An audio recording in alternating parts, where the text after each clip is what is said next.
Can I just say one thing? Yes, To the board members? We've had some problems with the microphones and the recording, so if you speak today, be sure, since this is a formal hearing, that you speak clearly and directly into the mic so that they can capture that on the recording devices. Sorry. Right. If we are ready to proceed, this is a hearing before the Tennessee State Board of Accountancy to consider the matter of the Board of Accountancy versus Mr. Edwin Osborne. My name is Tom Stovall, and I have been assigned by the Secretary of State to be the administrative judge at this hearing. As the administrative judge, I will not participate in the decision that is made on the merits of this case. However, I will make all rulings of evidence, law, and procedure under the authority granted me by the Tennessee Administrative Procedures Act. The decision in this case will be made by the members of the board that are present this afternoon. Would the members of the board that are here and to participate in this case please identify themselves for the record? Gabe Roberts. Stephen Eldridge. Troy Brewer. Casey Stewart. Trey Watkins. Don Royston. Jennifer Brundage. Henry Haas. Charlene Spiceland. Thank you. Members of the board, I want to modify the normal instructions that I give to a board when we open one of these proceedings, because this one is a little bit different than your typical case. So let me identify counsel. At this point, we have Mr. Chris Whitaker of the Office of General Counsel with the Department of Commerce and Insurance is here on behalf of the state. Mr. Edwin Osborne is present and is not represented by counsel. Mr. Osborne, you did understand you had right to an attorney with you, correct, sir? I do. Thank you, sir. And at this point, could you raise your right hand? Let me just go ahead and put you under oath, please. Would you swear the witness, please? Do you solemnly swear affirm the testimony you're about to give the truth, the whole truth, and nothing? I do. Thank you, Mr. Osborne. Members of the board, this case, I spoke with Mr. Whitaker and Mr. Osborne extensively yesterday and briefly in the hall. This case is a little bit different than probably most, if not all of you, have been involved in before. This matter came before this board, I believe, in 2012. It was fully litigated, and this board made a decision and entered a final order. That order was appealed to Chancery Court by Mr. Osborne. The Chancellor remanded the case back to you for further consideration. Now let me explain what that means. First of all, Mr. Whitaker advises me that all members of the board have been provided copies of the record, including Chancellor Bonneman's order. Is that correct? Has everybody reviewed those documents? All right. Essentially, what an order of remand means is that the Chancellor has sent it back to you to take another look at it in plain English. What she has found is that, and if I'm wrong about the dates, I will stand corrected.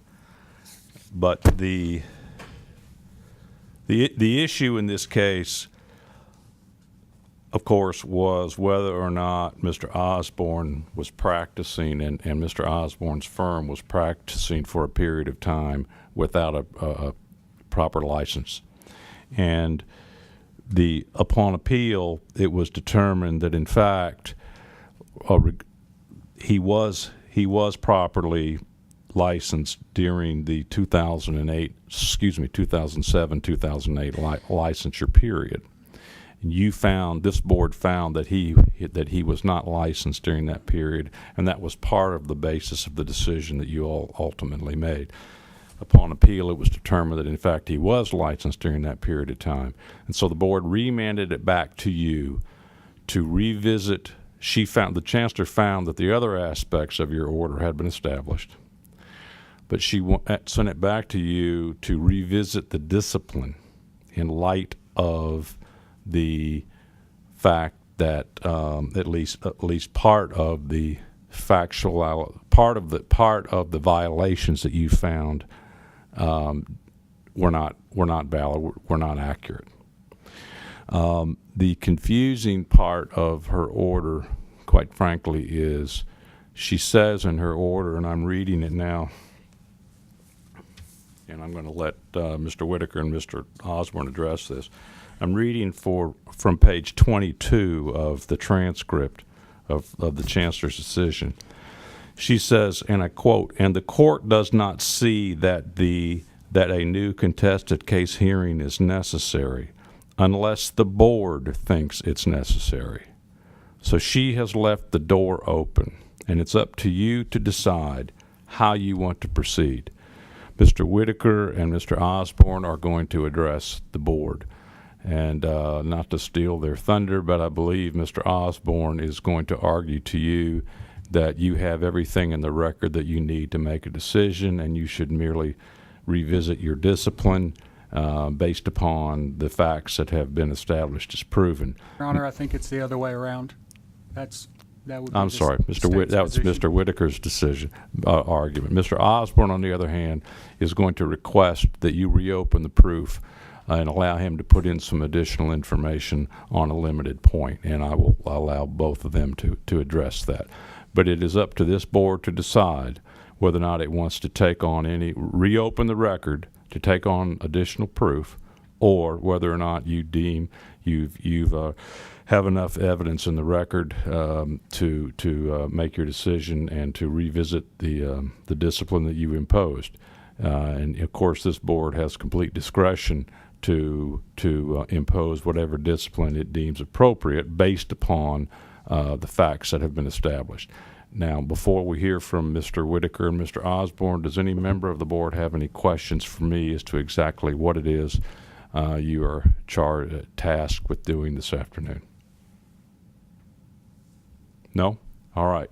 If we have any other questions during the course of the proceedings, please don't hesitate to ask, because again, this is a little bit different than we normally deal with. Now, with that said, Mr. Whitaker, you have the floor. Your Honor, may I Yes. stand at the podium? Thank you.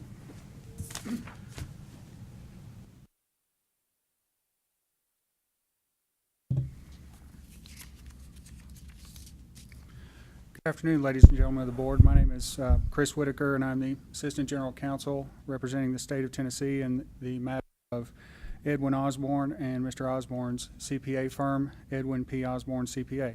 I'd like to start by thanking you all for taking time out of your busy schedules to be here today. I know this is not a scheduled board meeting time, and that some of you have traveled quite some way, and so we appreciate you doing that in order to expedite and get Mr. Osborne back in front of this board as quickly as we can.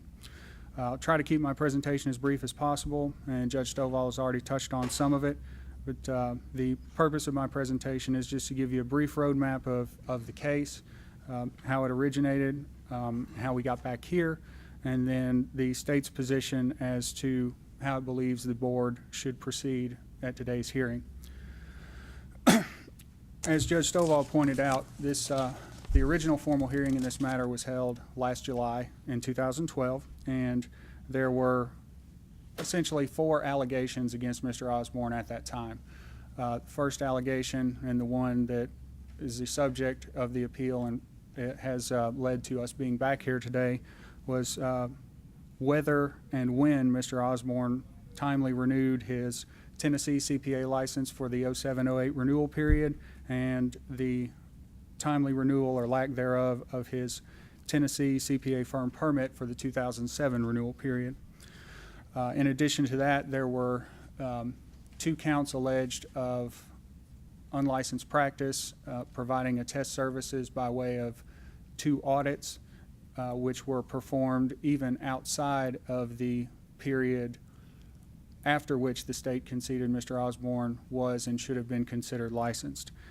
And then there was also a final allegation as to Mr. Osborne's firm and its timely completion of the peer review requirement imposed on Tennessee CPA firms by law and by rule.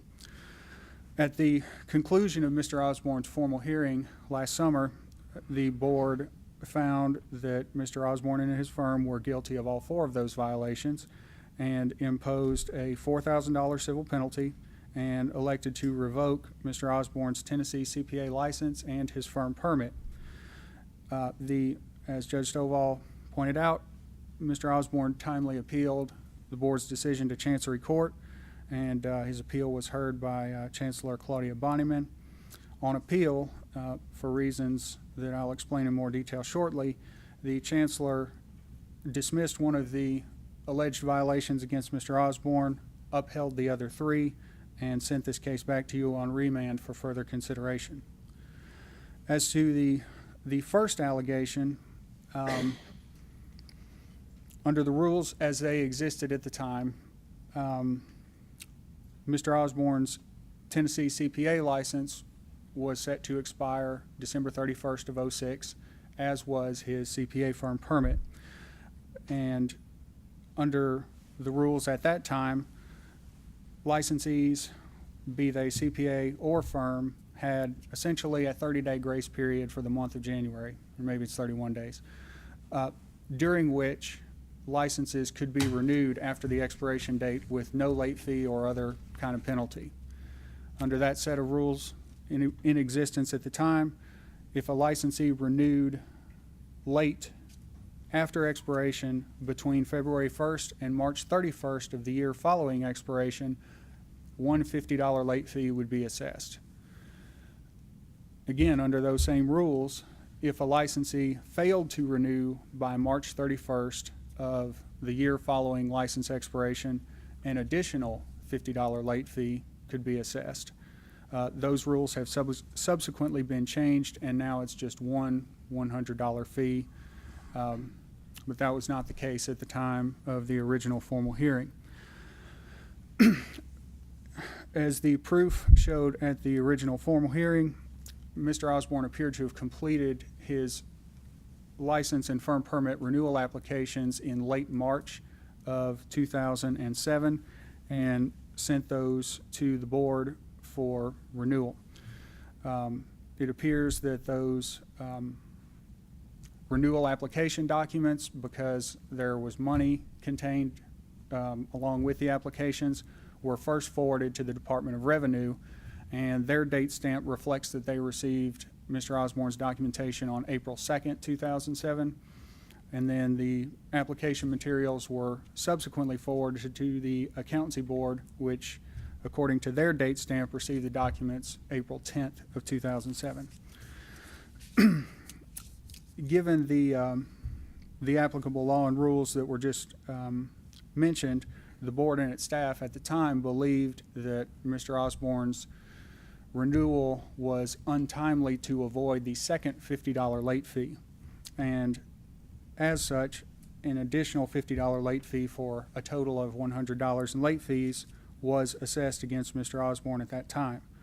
According to the board records, it did not appear that Mr. Osborne had paid that additional $50 late fee, so his CPA license and firm permit were not renewed by the board at that time. However, while working with the Attorney General's office to coordinate the board's response to Mr. Osborne's appeal, the AG's office and counsel for the state discovered a statute applicable to fee payments and license renewals, which was not known to the board, to Mr. Osborne, or to anyone else involved in the participation in the case at the time of last July's formal hearing. That statute states that if a person is required to submit a form or pay a fee to the state by a certain deadline, and that deadline falls on a weekend day, that person shall have until the close of business the next business day to submit the form and or pay the fee. As it turns out, March the 31st, 2007 fell on a Saturday. April the 2nd, 2007 was the following Monday, which would have been the close of business, that first day through which Mr. Osborne could have timely renewed to avoid that second $50 late fee. Excuse me. Based on the Department of Revenue's receipt stamp reflecting an April 2nd, 2007 date of receipt, the board, counsel for the state, in coordination with the Attorney General's office, brought this to the attention of the Chancery Court and conceded that Mr. Osborne, his application for his CPA license and firm permit to be renewed, should have been considered received timely enough to avoid that second $50 late fee. And based on that, the chancellor properly reversed and dismissed that allegation from the original formal hearing, holding that Mr. Osborne and his firm could not be disciplined as a result of that allegation. The other three allegations allege that Mr. Osborne had failed to timely complete his peer review as required by law and by rule, and that even after the board's concession that his license should have been considered renewed individually through 12/31 of '08 and his firm permit through 12/31 of '07, there were still two additional audits which were performed by Mr. Osborne through his firm after those dates. So those were the two remaining counts alleging unlicensed conduct and providing accounting services from an unregistered firm. On appeal, and as you may have noted in the Chancellor's remand order, the Chancellor found, and I quote, substantial and material evidence that is repeated frequently throughout pages 21 through 25 of her order to support the board's findings on each of those three remaining allegations. However, due to the board's concession on appeal of the incorrect time calculation regarding the second $50 late fee, the Chancellor could not determine from the record which parts of the discipline applied to which violations, and because neither she nor counsel for the AG's office nor Mr. Osborne could in any way hope to untangle that knot, the Chancellor remanded the remaining three violations back to this board for reconsideration. That brings us here today. You've been presented with and have presumably already read the Chancellor's order and the administrative record as you feel necessary to inform yourselves and refresh your recollection regarding this case. This is my presentation. You'll hear from Mr. Osborne momentarily, and each of us are being allowed to make our argument, which is not proof and not evidence, merely an attempt to persuade the board as to what the scope of this remand hearing should be. For the following reasons, the state respectfully requests that the board decline Mr. Osborne's request that he be allowed to present additional proof to the board regarding the three remaining violations back before the board today. First and foremost, it's the state's position that any proof, testimony, documentation, or any other evidence in support of Mr. Osborne's position in this matter, which was not presented at the formal hearing last July, is outside the scope of this remand hearing, that the appropriate time and venue for Mr. Osborne to present any such information was at that formal hearing, and that the failure to timely present such proof constitutes a waiver of his right to present any such proof at this late date. Second, again, like to remind the board that the Chancellor's order stated that she found evidence, directly quoting, to support the remaining three allegations. Based on those findings, it's the state's position that the board has completed all of the work necessary to determine whether each of the three remaining violations occurred. Third and finally, at the oral argument in Chancery Court, Mr. Osborne requested that the Chancellor allow him to present additional evidence which was outside the scope of the formal hearing and his appeal that he alleged would demonstrate that this board, quoting from the order, has been unfair to him and or has antipathy toward him. It's on page 26 and 27 of the order.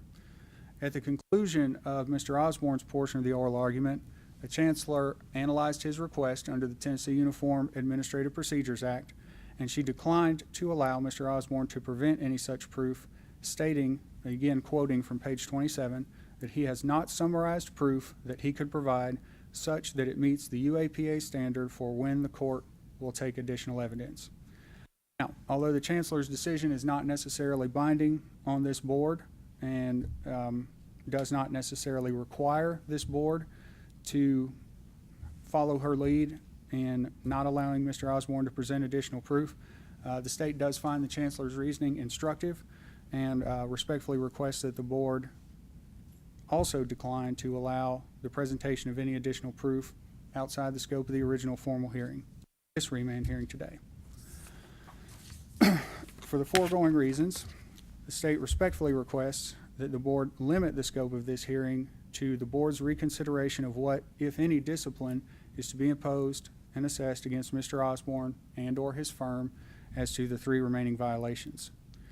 To that end, the state would respectfully point out a couple of brief matters relative to potential discipline that might be imposed.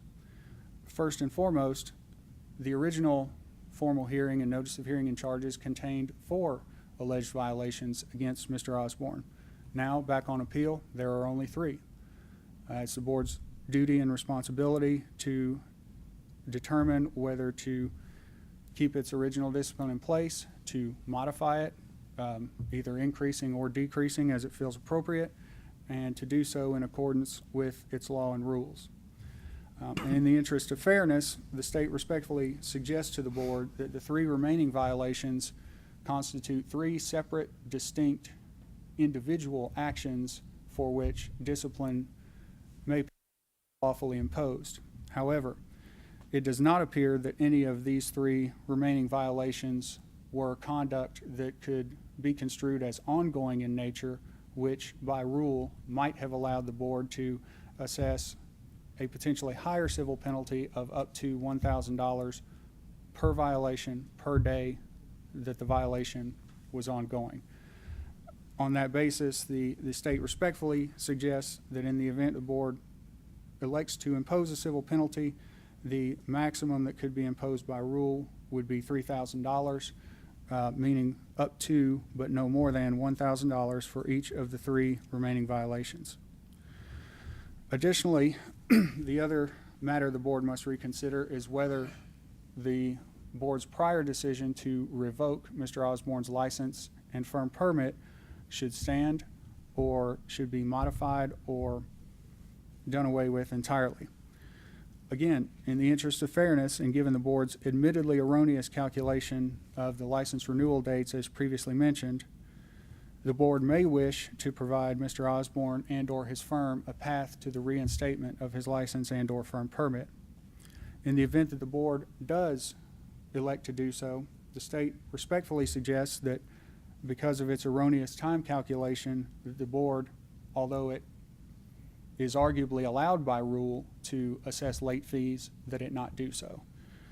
And finally, in the event that the board elects to provide Mr. Osborne and/or his firm an opportunity to have his license and/or firm permit reinstated, in fairness, the board should allow Mr. Osborne and his firm a sufficient amount of time to complete any necessary and applicable requirements for reinstatement, including but not limited to the payment of back renewal fees for the license periods for Mr. Osborne and his firm, and the providing to the board of proof of a sufficient number of CPE hours to cover the 2009-2010 and 2011-2012 reporting periods for a CPA license. Gentlemen, thank you for your time. Thank you, Mr. Whitaker. Mr. Osborne?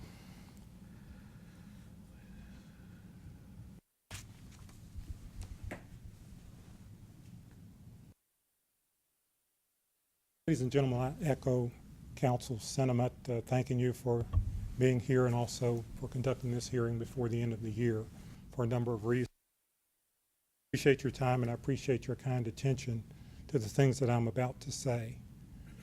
Before I get into my prepared remarks, which are a lot shorter than his, I'm going to translate what you just heard. What you just heard was that for $50, I was denied the ability to practice for 7 years. I'm going to say that again before I explain it. For $50, this agency, acting on behalf of this board, has denied my right, constitutional right, to do what you do for a living. Once you've heard that, I respectfully request that you allow me to put in additional information into this record for your consideration. I want to enter into the record testimony about the rules on peer reviews and to ask how these rules apply to CPAs in general and my firm in particular. I would also introduce a consent order that was not a part of the hearing or the appeal. It was a consent order generated by the staff on behalf of this board for 2008, covering years that counsel is saying I wasn't licensed to practice.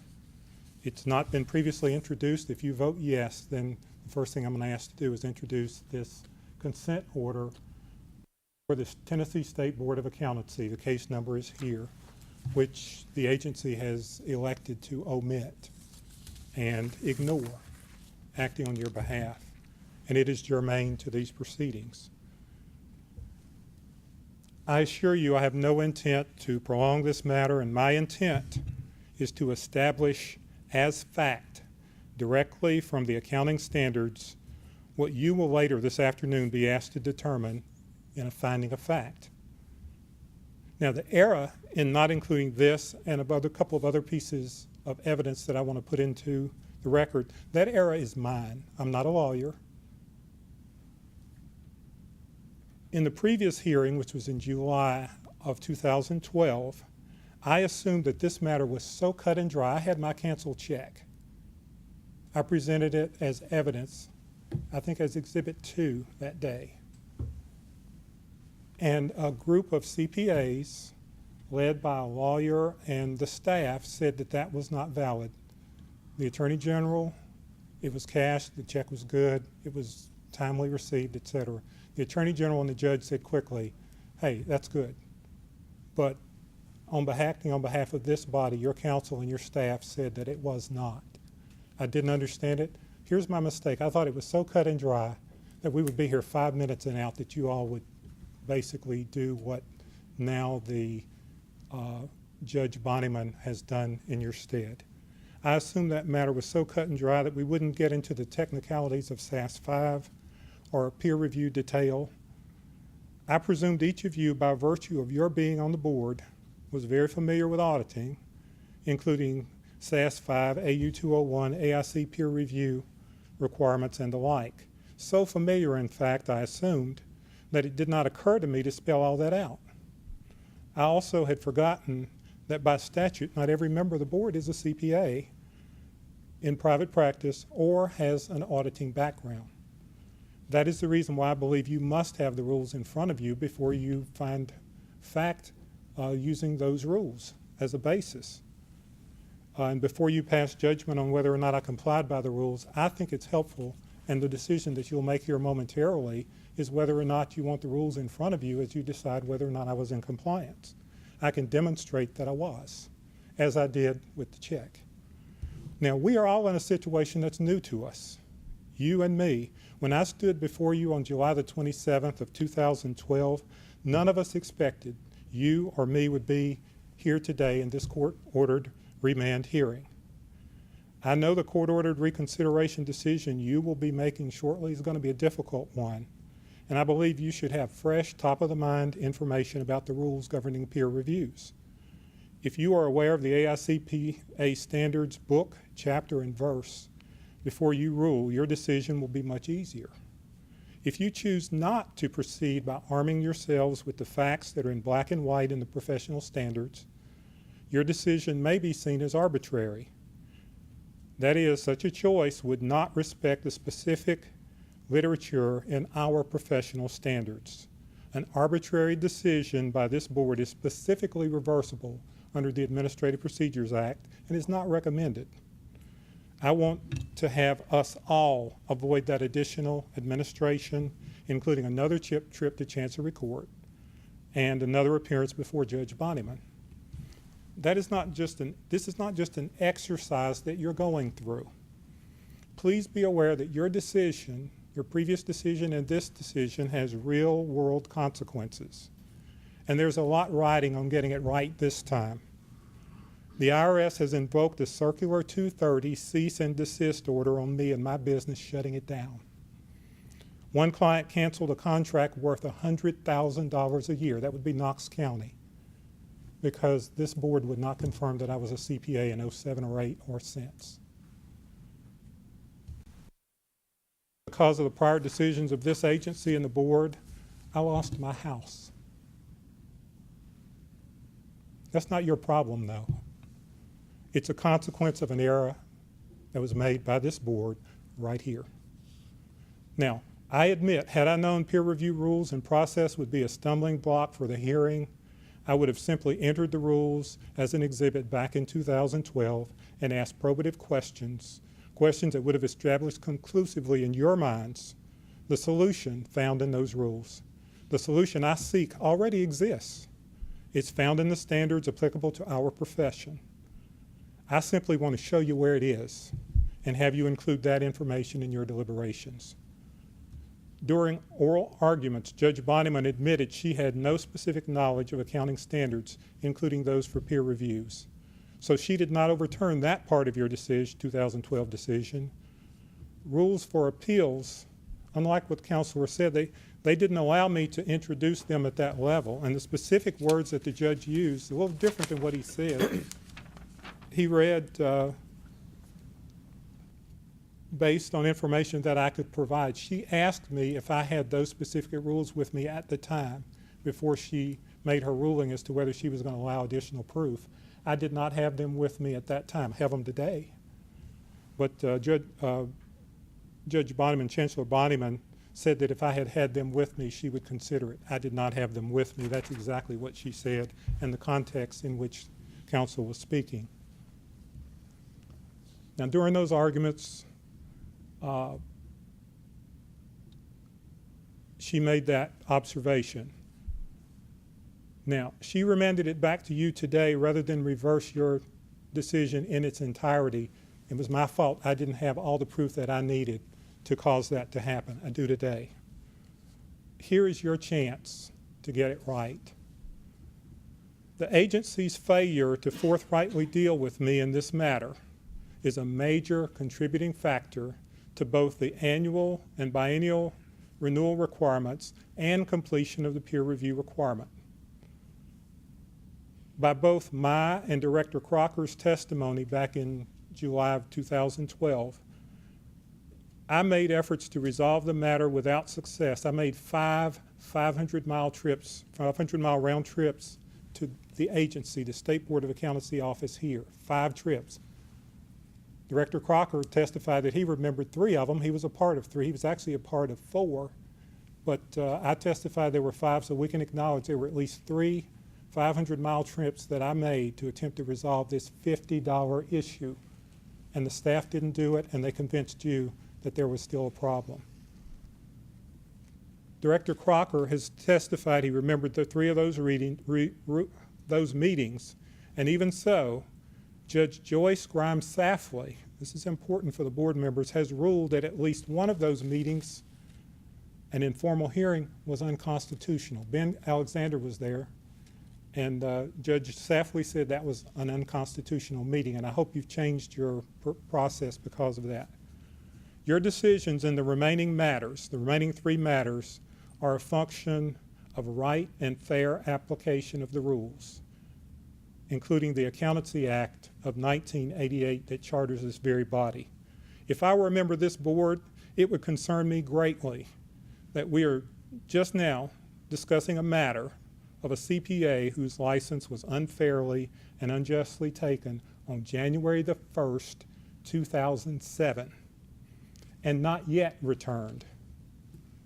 We can debate whether those actions and the great delay exceeding 6 years was deliberate and retaliatory, but I believe as a board member I would want to hear why the hearing about this matter was delayed for so long, and why this guy, Edwin P. Osborne, is the first person in more than 20 years to successfully appeal any ruling of this board.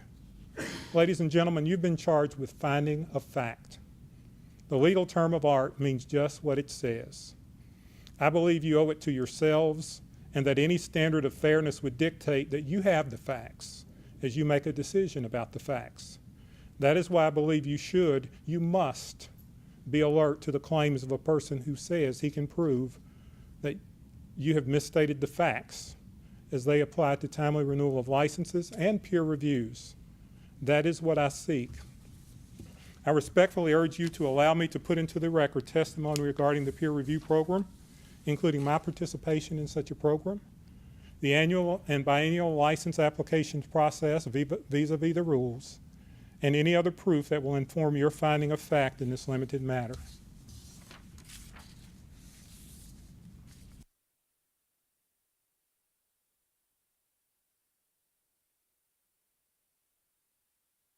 Closing, I respectfully request that you allow the rules and testimony about those rules into evidence today as you make your decision about findings of fact about professional standards. Thank you very much. Thank you, Mr. Osborne. Mr. Whitaker, anything else? Just a couple of very brief matters on, I don't know if you call it representing or redirect. Go but ahead. Rebuttal.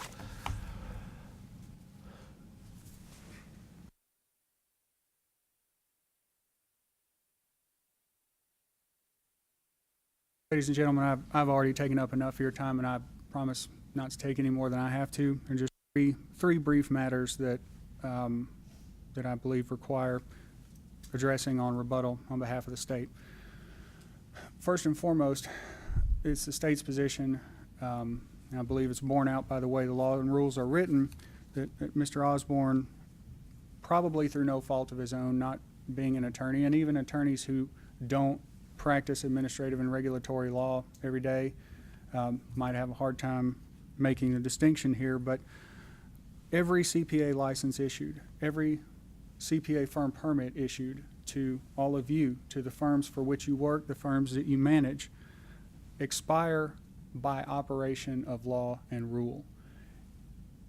There is a difference between the expiration of a license by law and rule. In this case, Mr. Osborne was, as it turns out, successfully renewed through 12/31/08 for his individual license, 12/31/07 for his firm permit. However, there is a difference between the expiration of a license, which essentially means there are requirements that must be completed in order to renew a license before the expiration date of that license, or it is in some sort of expired or delinquent or not current and in good standing status anyway. There is a vast difference between that and, as Mr. Osborne has characterized it, the taking of a license, which the license being a property right is requires notice and a hearing under both the Accountancy Act and the Uniform Administrative Procedures Act. The notice and a hearing is exactly what was instituted before this board last July, and we are still operating under the law and procedures applicable to such matters today. Second, Mr. Osborne, in his presentation, stated that he wished to make some sort of presentation as to peer review standards. I will confess, I'm not a CPA, didn't stay at a Holiday Inn Express last night, don't know anything about that. However, the rule that applies to all licensees who hold firm permits is very clearly set forth, and it's cut and dry, and I'm going to read it directly to you. Rule 0020-6-.04 Basic Requirements. And this is quoting: each firm location required to hold a permit to practice under TCA 621108, which performs a test services, shall be covered by a peer review at least once every 3 years, with a report of that review to be submitted to the committee, referring to the Peer Review Oversight Committee. However, the initial review must be completed by August 31 of the next calendar year following the initial date of issuance of the permit. In the case of Mr. Osborne's firm, the rules also allow, upon a written request from the licensee for good cause shown, the board may grant an extension of time to complete the peer review requirements or to at least get enrolled. Mr. Osborne did, in fact, request an extension of time to enroll in a peer review program, and the board granted his first request for an extension. Subsequent to that, Mr. Osborne submitted a second request for an extension of time, which the board denied. It is noteworthy that one of the exhibits submitted as part of the formal hearing was, in fact, Mr. Osborne's firm permit application for the upcoming year. Within the four corners of that document, by Mr. Osborne's own admission, with his own signature sitting right underneath the box where this appears, he stated that his peer review was, quoting, in progress, which means it is not complete, the process has not been completed, and at the date that that application for his firm permit to be renewed was submitted was going several months past the time during which that peer review should have been submitted. The AICPA standards regarding peer review, no idea what they are or how they apply, but this board's action relative to its peer review is a cut and dry determination. Did Mr. Osborne's firm timely complete the peer review requirement even after receiving an extension, or did it not? If the answer is yes, no discipline should lie for that. If the answer is no, the board may elect to impose whatever discipline it will. Just one moment, Your Honor, while I consult my notes.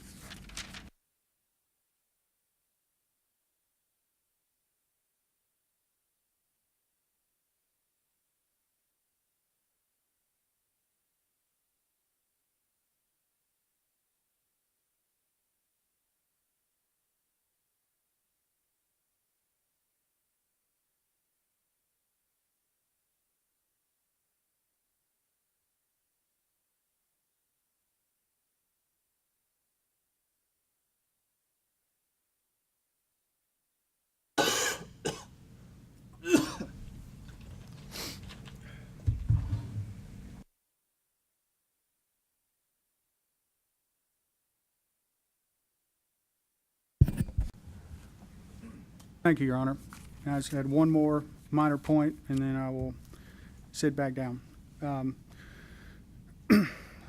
The issue of whether Mr. Osborne was licensed and how long he should have assumed, presumed, or otherwise thought he was licensed actually did come up at oral argument in the Chancery Court. And I'd like to read to you directly from the Chancellor's order in closing. This is on page 15. In 2012, at the time of the hearing, the board was convinced that the plaintiff was still practicing as a CPA without a license, that the firm was practicing without a CPA firm permit. The court inquired of Mr. Osborne, the plaintiff, whether he was aware that he did not have a license, a CPA license, in 2009 or 2010.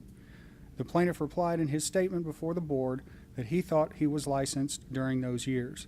He thought he was renewed during those years.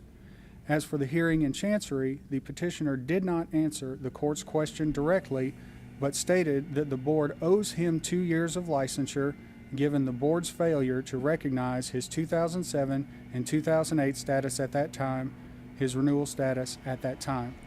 The record does not indicate in any way a reason why the plaintiff would think that he was licensed in 2009 or 2010. This is a real concern since the plaintiff did continue to practice. Ladies and gentlemen of the board, the state's position remains as it was before and as it will, even if you elect to open the proof in this matter. The board has already done the work necessary to find the remaining 3 violations did in fact occur, that Mr. Osborne's firm failed to timely complete its peer review, and that even after the board's concession of his individual license being valid through 12/31/08 and his CPA firm permit through 12/31/07, that 2 audits were performed by Mr. Osborne through his firm after that time period. On the basis of those 3 violations, the state's position is that the board's sole remaining duty is to determine what discipline should lie for those actions and to assess such discipline in accordance with its law and rules. Thank you. Thank you, Mr. Whitaker. Members of the board, it's your responsibility at this time to make a decision. I neglected to ask the board members before we got started to ensure that no one here has any prior knowledge about this matter. I understand that many of you, I'm not sure, I believe not everyone, but some of you at least participated in the hearing in 2012, which is fine. Some of you did not, I believe. But is there anybody here that has any knowledge about this matter other than what they gained at the hearing in 2012 or reviewing the documents that were presented to you by the staff? If so, please put that on the record. No. Has anyone received any ex parte communications concerning this matter? No. Thank you very much. All right. Now, Mr. Chairman, I'll turn it over to you at this time. The first decision that this board must make is whether or not you wish to reopen the record to allow Mr. Osborne to put on proof on the issue that he has discussed. If it's the board's pleasure to do so, we will then hear from Mr. Osborne on that issue. If the board decides that no, you do not wish to reopen the record, you then will move straight into making a decision as to the appropriate discipline based upon the facts that are already in the record. If you have no questions of me at this time, Mr. Chairman, I'll turn it over to you. Thank you, Your Honor. All right. We'll just open this up with some discussion here. You've heard the presentations by both parties, and let's discuss first, I guess, the fact of whether we want to reopen this record.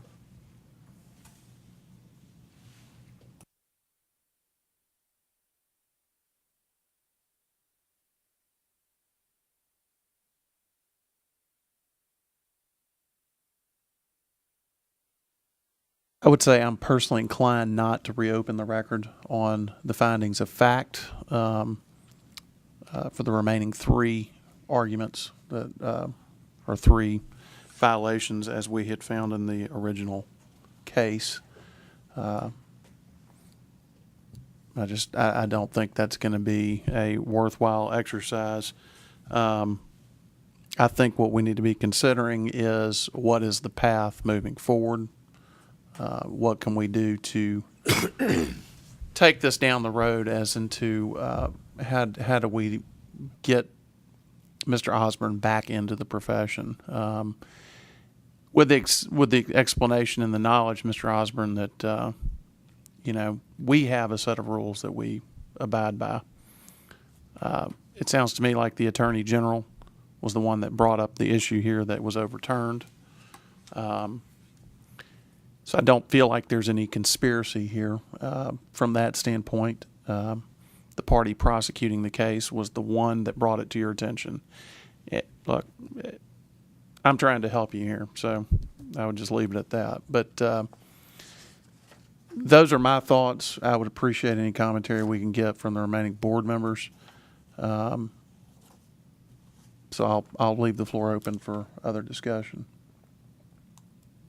Chairman, I need to ask Mr. Whitaker a question, if I could.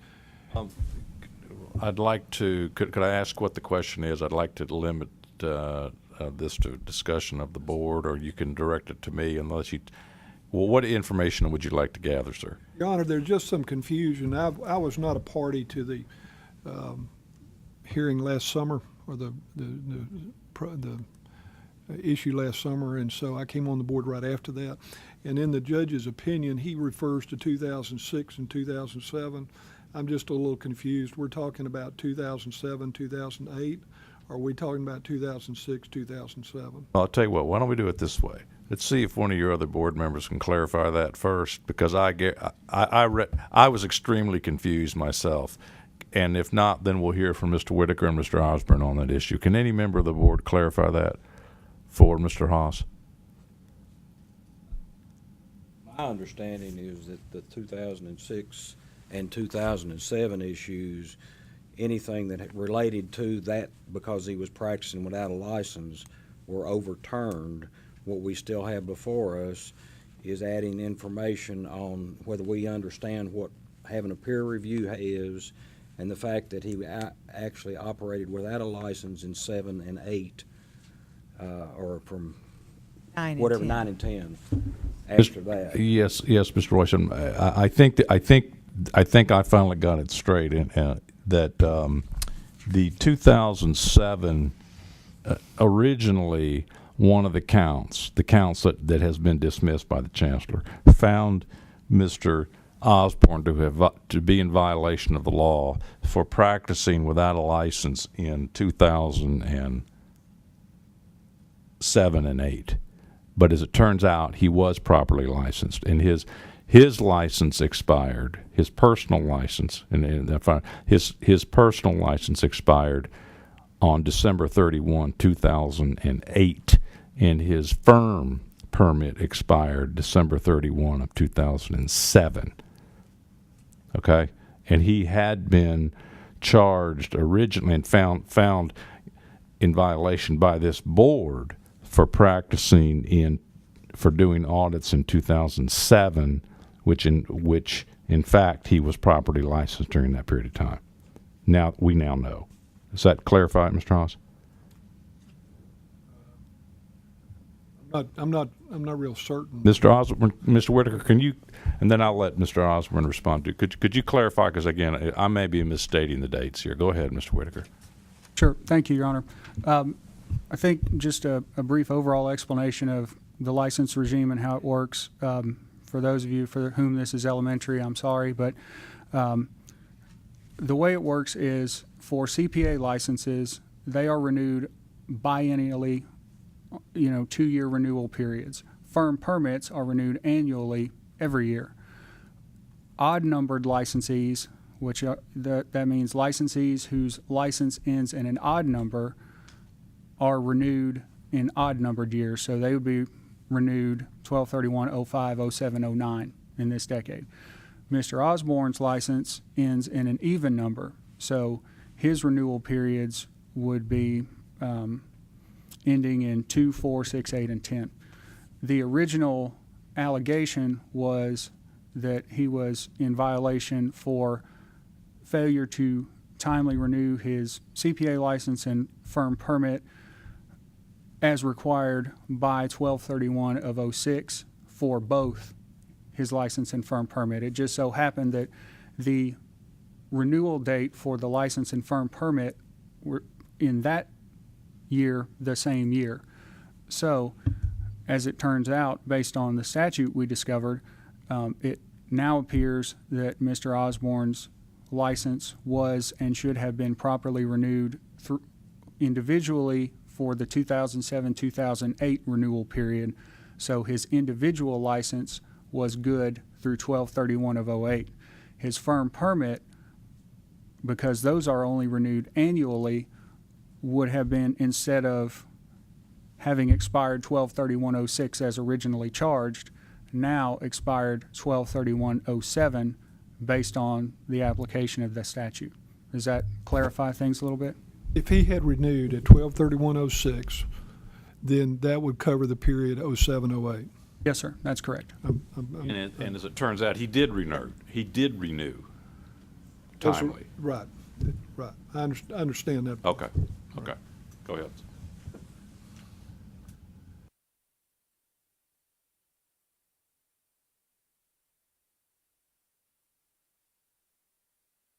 Other discussion?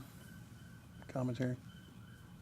I'll have an opportunity to respond. I'm You sorry, said that Mr. I Osborne, would do you after have he anything could. again, I don't want to re-argue all of this, but if you have any comment on that period of time to help clarify the question, Mr. Monument did find, contrary to this board's finding, that I was duly registered and licensed in 2007 and 8. 2009 and 10, this body has issued a consent order that we're trying to get into evidence. I ask you, sir, Mr. Osborne, you've made reference to that. Is that concerning you or somebody else? Concerning me. Are you familiar with this document, Mr. Whitaker? I would have to see it, Your Honor.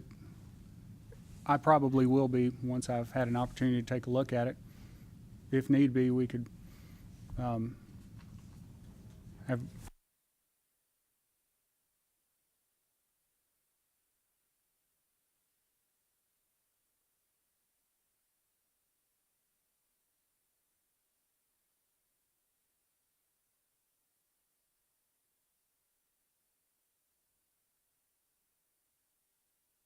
Your Honor, I'll be happy to address it whenever you're ready.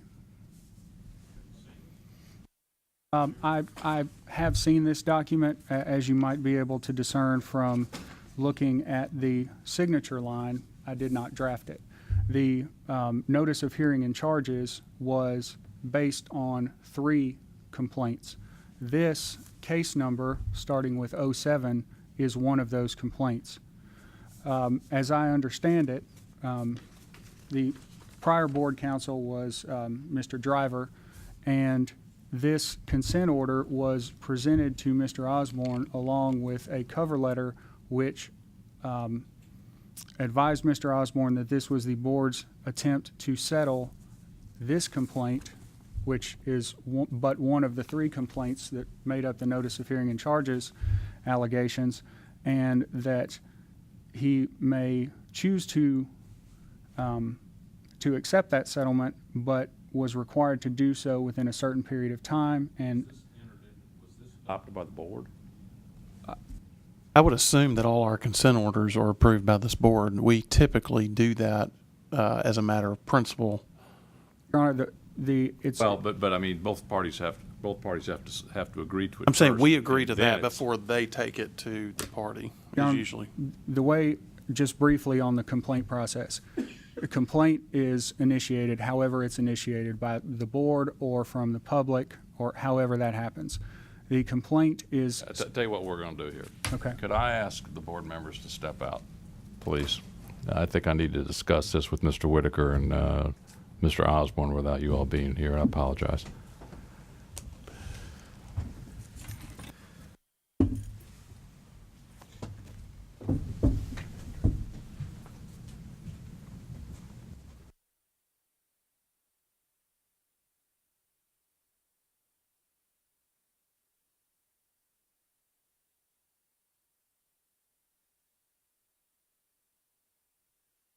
Now, was this consent order approved by the board? Was it ever entered? No, Your Honor, and the reason I was attempting to explain the process is so that you would understand what, the context of that document. Once a complaint is investigated by the board's investigators, it is placed anonymously on a legal report for the board to consider at its regularly scheduled meetings. The legal report contains for each complaint a summary of the allegations in the complaint and the evidence that it is believed the file contains. On that basis, the board makes whatever decision it wishes to make to dispose of the complaint or to resolve it at that time. It can be anything from dismissal to a letter of warning to civil penalty via consent order or even license action. Once that, it's essentially a settlement offer, Your Honor, which Right. I would also argue this is in the nature of settlement discussions and not allowable under evidentiary rules, but that's a separate issue for later. Once the board makes its decision, if it is not dismissal or letter of warning, if it is a disciplinary offer of settlement, that document, again referred to as a consent order, is sent out to the respondent for the respondent to review and to consider as to whether they wish to avail themselves of the opportunity to settle the complaint or complaints listed in the caption area. Frequently, and as a matter of practice, as I understood it at the time, consent orders go out with a cover letter that states this offer may be accepted within whatever time period. Typically, it's 30 days, 45 days, something of that nature. And that acceptance within that time period, the board will go ahead and accept it and go ahead and conclude the case, and no formal hearing would be warranted or necessary at that time. If, however, as I believe was the case with this consent order, Mr. Osborne's attempted acceptance was outside of that period of time and well outside, if memory serves, the board is under no obligation to then accept that order and may then proceed forward with a formal hearing under the UAPA as we're doing now. So that's. As I understand what you're trying to tell me here,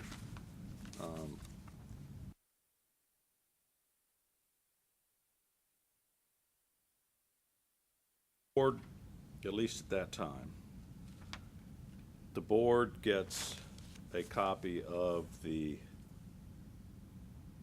of the facts and the allegations, and then in consultation,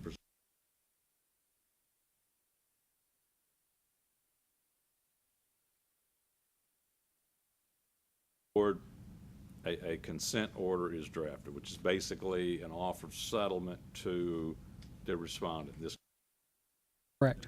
blessing of the board. Yes. And then if the respondent agrees to it, signs it and returns it within a certain period of time, it is then submitted to the board with presumably his name on it for their ultimate ratification. Is that correct, or is it not? No, that's essentially correct, just a minor procedural issue. If it's accepted within the timeframe, the board has already authorized and ratified that decision. So if it's accepted within the timeframe specified in the cover letter that comes with that document, then the respondent would sign it, do what is called for in that order, and then board counsel, in that case, Mr. Driver, would have signed it, and then the executive director with authority from the board would sign it on behalf of the board. It would not have gone back to the board. It would have simply been filed and signed off on by the executive. That's correct. The only signature that I see on this document is from Mr. Osborne. That's correct. So you're telling me then he did not submit it back to you, Mr. Driver? Driver, in a timely manner, or is that? That's correct, Your Honor. And again, this is from memory from a case file from 2007. Osborne, can you? First of all, thanks. Perplexed at this whole process. After an informal meeting with the then chair, Ben Alexander, of the board, and this is what Mr. Driver said he would offer. And once I got back to Morristown, I found the cancel check, which is right here, front and back, indicating this consent orders is basically you can renew your license for 2 more years, which would be through the end of 2010, if you pay the $50 plus the additional $50 late fee. Well, I've refused to pay the $50 because I'd already paid it, and that's what the purpose of this check. What you will see also is a fax transmittal dated January the 2nd at 1:18 p.m. I called Mr. Driver near the end of December because promise was out there, and in fact, let me put it this way, they deferred any action on those first 2 meetings until such time as the board could meet and determine. It was represented to me that this is the board's basically resolution of this entire matter. And what it says is that basically if I would make an application for a firm permit, et cetera, and the order, then I would be licensed for 2 more years. And I took the board seriously, and I took this document seriously. I think it's a serious matter for it to have been from this process. What about the timeliness of it? It was timely sent. Now, my history with this board is I usually have to send things 3 times, even registered mail, before they will acknowledge. I mentioned that to Mr. Driver, and I said I will tell you, in addition to the hard copy mailing with a postmark, I will fax it to you, and I faxed it on January the 2nd. It's on that fax stamp at 1:18 p.m. on January the 2nd, which is a Thursday, I believe. Approximately. Sometime around August.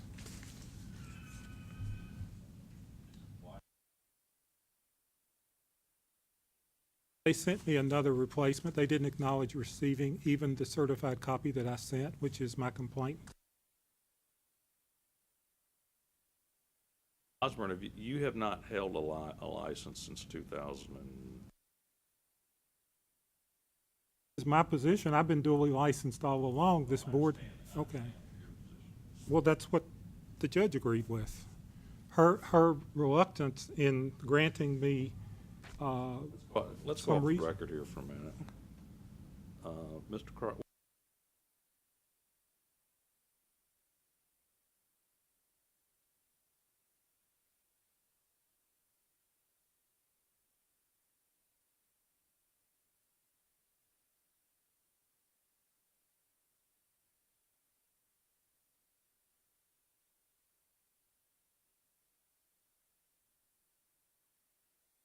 take breaks and discuss things out of the earshot of the board. And so we are back into deliberations at this point. The document that Mr.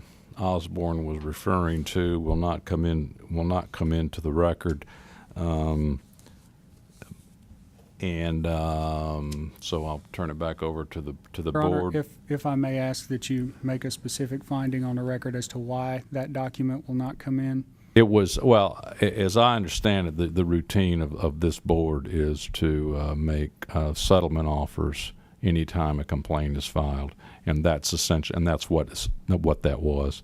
And it's not let's just say it was never executed, and so therefore it's not relevant to this proceeding. Mr. Roberts, did you have something you wanted to say on the record? Mr. Chairman and Your Honor, on volume 2 of the record that we have, page 19 of the transcript of the hearing, there's testimony of Mr. Osborne about one of the reasons why he came to Tennessee was I was hired up here as a ringer because a particular MCO, happened to be a minority MCO, asked me to come and help them to become compliant. And goes on, this was a TennCare contractor, and as a general counsel for TennCare, I wanted to put on the record that obviously that might be an apparent conflict. I have no knowledge of this. I have no knowledge of the contractors either. I had asked Judge Stovall earlier if that was something I need to recuse myself for. I don't want for the actions of this board to be impugned in any way. So perhaps Your Honor, could I ask the board or the chair what their opinions No, were? Mr. Roberts, it's your decision to make. The question is whether or not, based upon, not whether or not you are biased in any way, but whether objectively speaking, you feel like there would be an appearance. Can I make a comment just to that point? Yes, Mr. Watkins. I would say just due to the nature of this particular case, I would not want to see any reason why that would ever come into play. So I would suggest a recusal at this point. And that's what I was just about Yeah. to say. Based on the fact I have no knowledge, but I don't want this process and this deliberation to be impugned whatsoever. And so, out of that concern, I would ask respectfully if I could recuse myself for this instance. And I apologize for not bringing this up earlier. I hope it's my prerogative to say I agree, but That's fine, Mr. Roberts. The old saying, when in doubt, don't. So Right. there you go. Okay, Mr. Watkins, I'm going to turn it back over to you. So, Mr. Chair, I'm going to step out. Thank you. all right, we were in the middle of deliberations, so any commentary as to whether or not we are going to allow for additional evidence to be submitted or to move forward? Mr. Chairman, I'd make a motion that we, were you about to make a motion? You go ahead and make one. No, you make it. That we move forward without allowing any additional evidence and just proceed with revisiting the three charges that we found and the appropriate punishment or whatever the sanctions for those particular prior issues. I have a proper motion on the floor to not allow additional evidence and to move forward. I have a second with Mrs. Brundage. Any discussion? Yeah, I agree with the motion, obviously, but I'm not in favor of reopening proof here, and certainly in favor of accepting Mr. Whitaker's recommendation.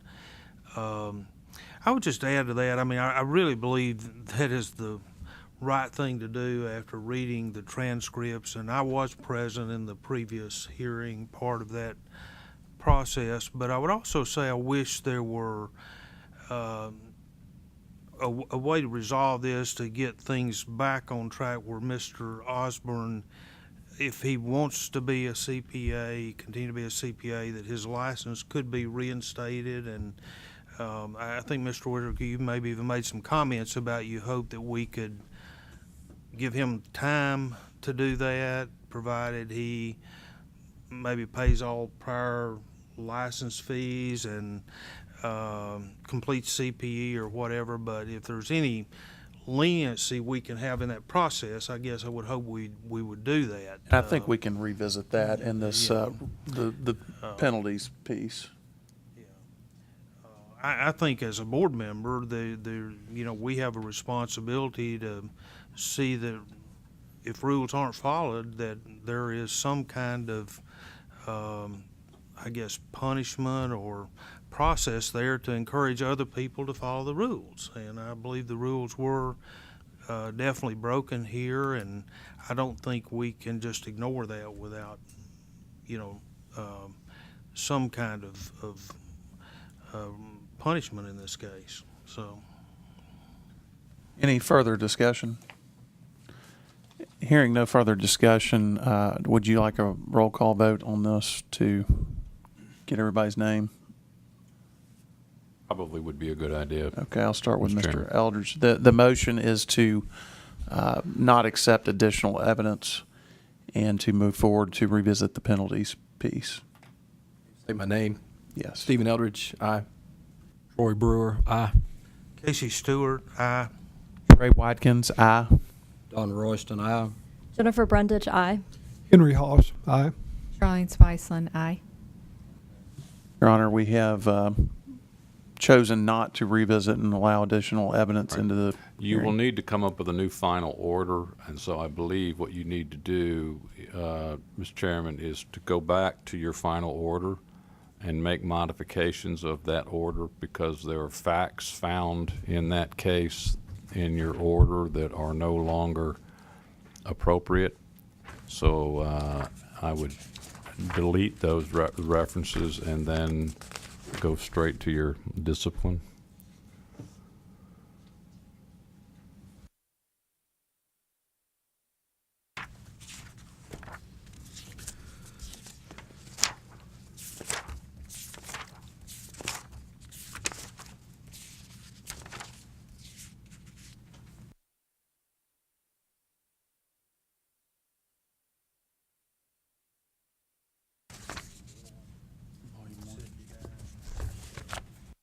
Volume 1, page 78. Mr. Whitaker, could I ask you, sir, it might help expedite this. Would you refer to the final order and perhaps state to the board what specific factual findings you think should be deleted based upon the Chancellor's ruling? Yes, Your Honor, I'd be glad to. Looking at the record, you should all have your iPads in front of you. The final order itself appears in page 77 of Volume 1, and it's going to take me just a moment to find that on here as well. So bear with me, and as soon as I find it, we'll go through it.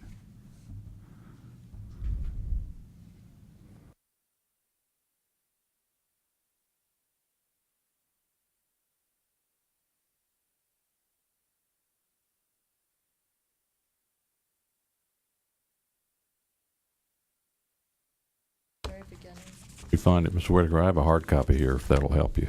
I have it, Your Honor. Okay.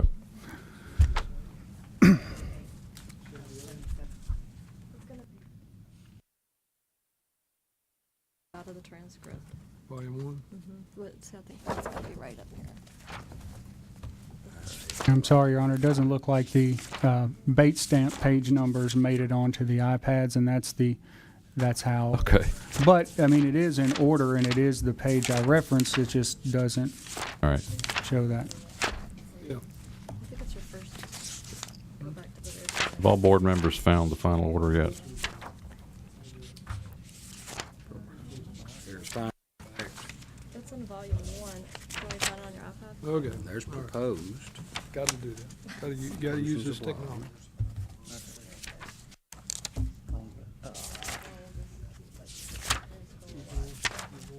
Your Honor, just as a Here you go. question for clarity purposes,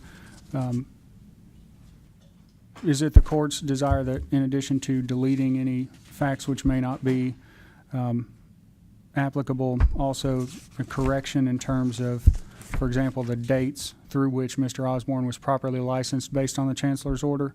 I think that, well, obviously, it's the board is the one that's going to find the facts. Okay. But I think probably Another final order? the final order should reflect the dates that Mr. Osborne was properly licensed, and then a deletion of whatever portion of the facts references audits that Very well, Your Honor. were appropriate, if you follow me, okay?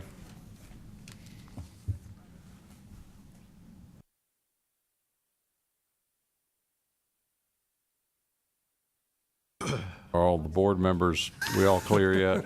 No? Okay. We're getting close. The one stamped August 9th, 2012? Yes. Okay.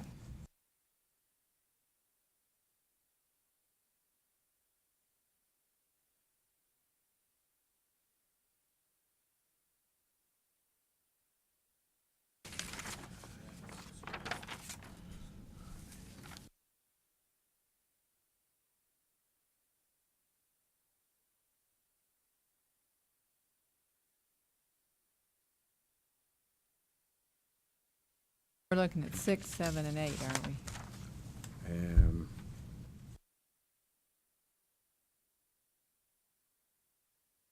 We're looking at it right here. He's got that. I think we're looking at the same thing.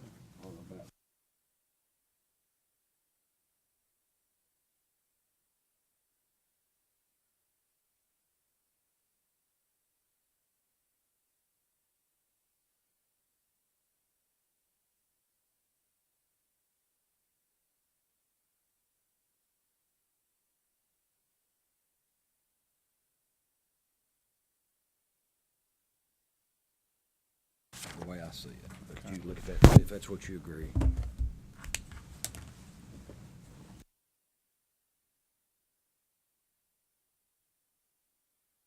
Or just so that I understand correctly, that there will be a new final order issued after the board makes its decision. Yes. And it will incorporate the findings of fact and conclusions of law that the board makes today, as well as the disciplinary recommendation. Correct. And that will, in effect, replace and supersede Correct. the existing final order. Correct. Thank you. Correct. Can I address Mr. Whitaker to ensure Yes. that we're in agreement Yes. on the ones that are staying? Go and ahead, not Mr. staying? Watkins. That's what I was hoping we could accomplish here. We are saying that we want to keep three, I'm sorry, this is the findings of fact. Number 3, number 4, number 6, number 7, and number 8.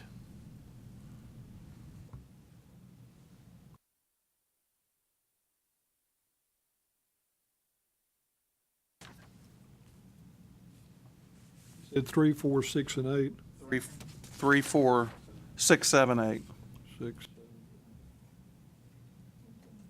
Do you agree with that?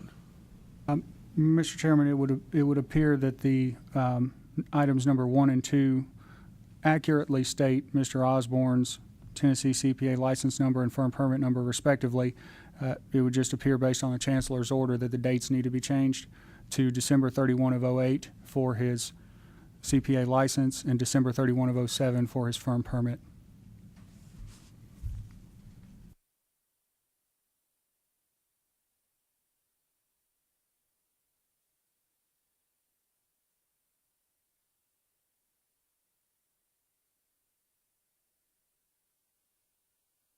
So now 5 needs to be deleted, right? 5 is deleted.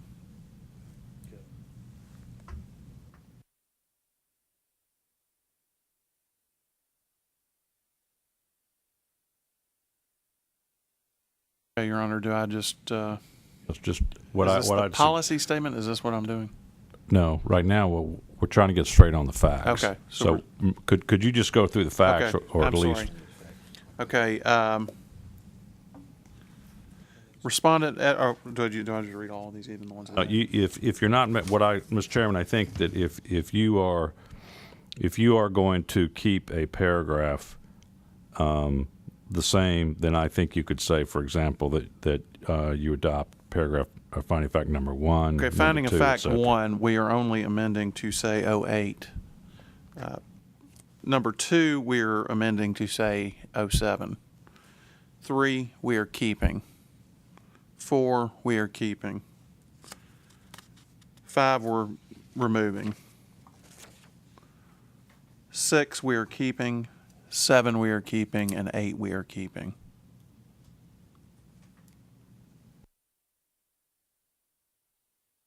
Pretty clear on that? All right. I think that's good. And then just adopt that. Have the board vote and adopt that. Okay. So do I have a motion to adopt the findings of fact? So moved. Second. As amended. As amended, sorry. Second. So we have a motion. Who made the motion? Mr. Stewart made the motion. Mr. Eldridge made the second. Any discussion? Hearing none, all those in favor signify by saying aye. Aye. Any nays? Hearing none, the motion passes.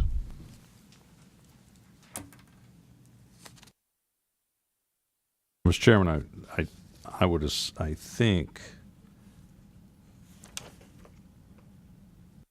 I think your conclusions of law would essentially be the same. Correct.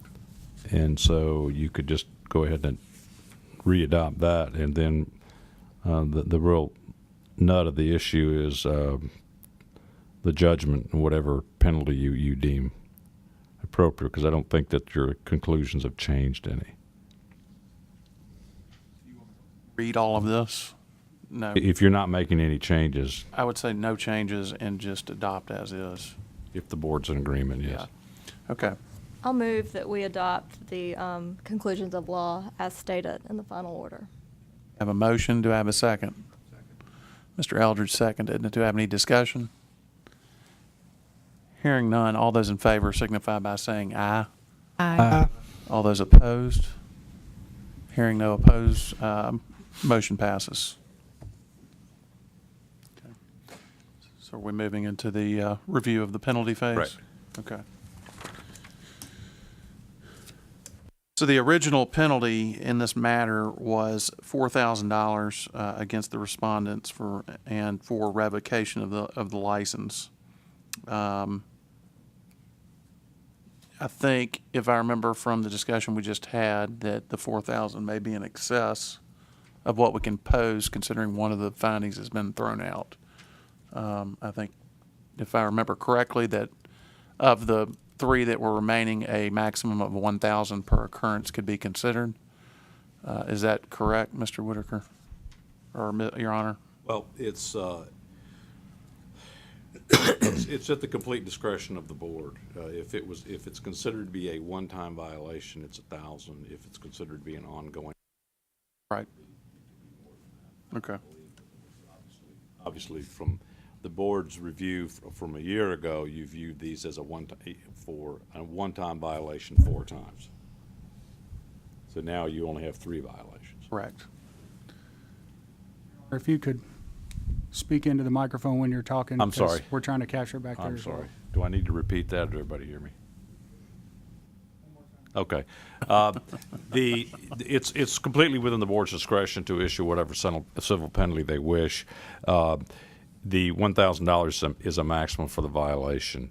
It could be considered to be an ongoing violation, which theoretically could mean there's a new violation every day, or it could be a one-time violation. From reading your previous order, I would say that you considered this to be a one-time violation on each of the 4 counts, which total $4,000. Now you only have 3 counts left.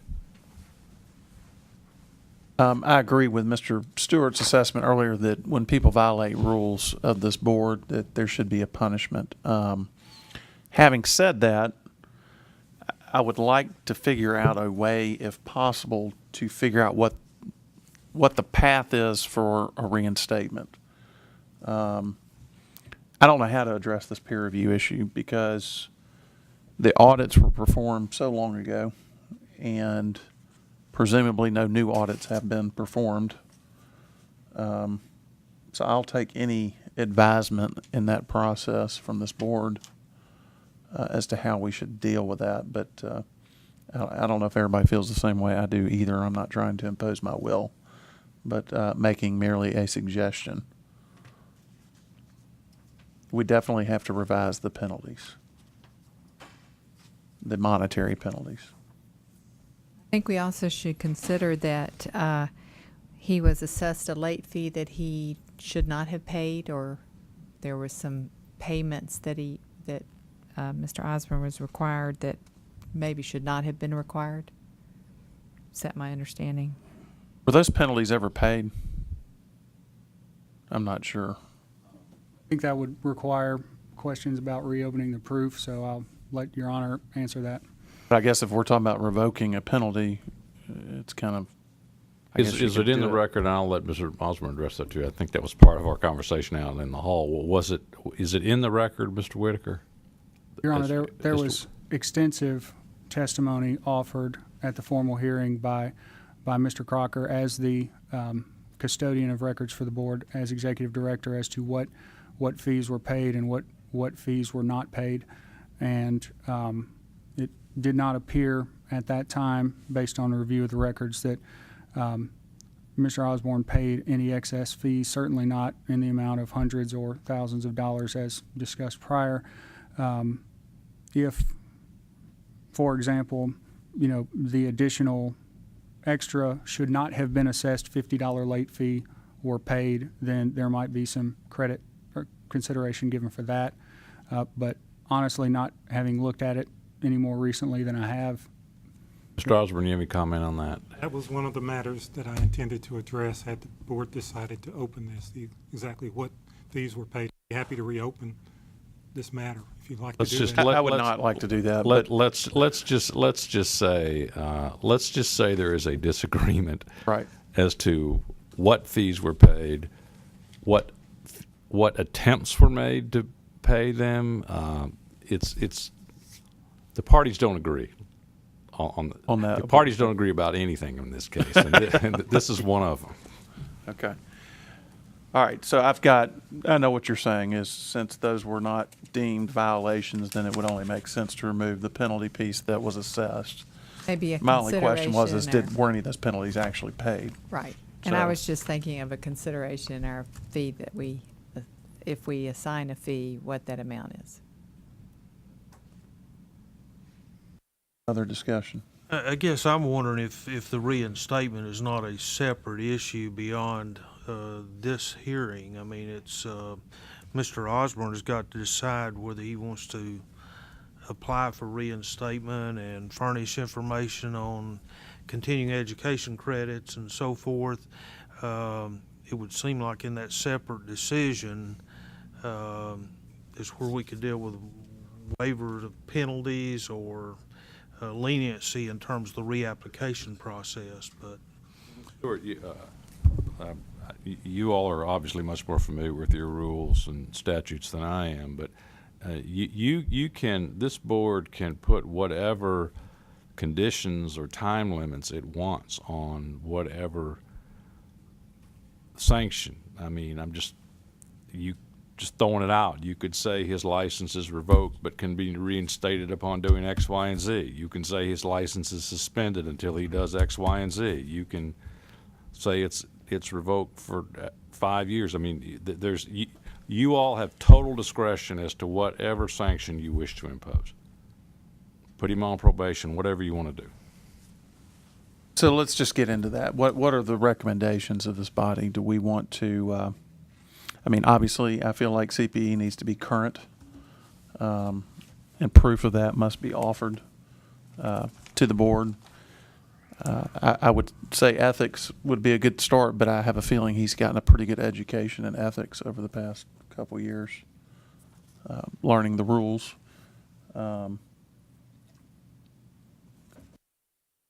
You're saying CPE, get the CPE requirements for the 2009, 2010 period and the 2011, 2012 period. And then, Ms. Brundage, please speak I'm into the sorry. microphone. do I need to getting CPE for those two periods, the 2009, 2010, and then the 2011, 2012.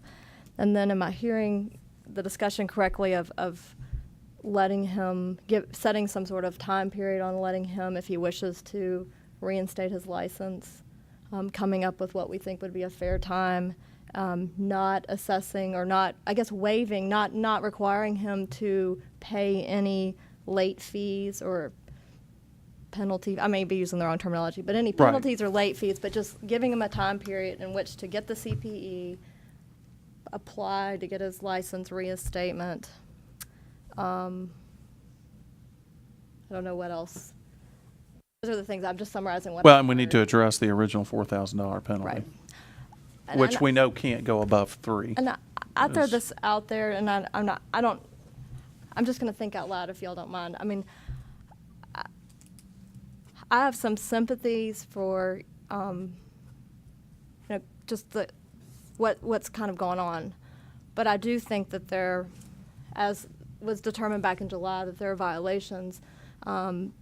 It's important that license holders know the rules and follow the rules, and the public is served.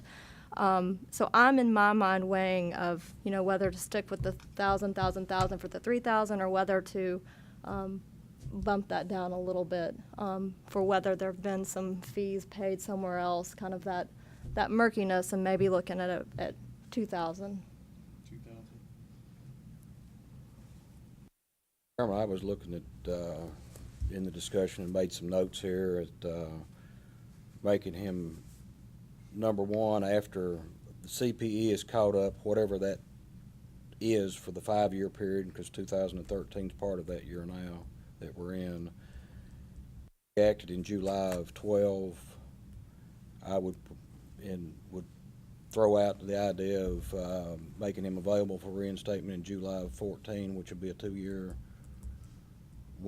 of the maximum 5 that we would impose normally, and waiving delinquency fees, trying to give him a break there as well on trying to the whole idea of this board is not to destroy a career. It's to straighten, keep one on the right track, and I sense Osborne wants that. And I think this is a fair meeting, and then I had a $2,500 penalty instead of the 3,000 in my notes, but that's just there.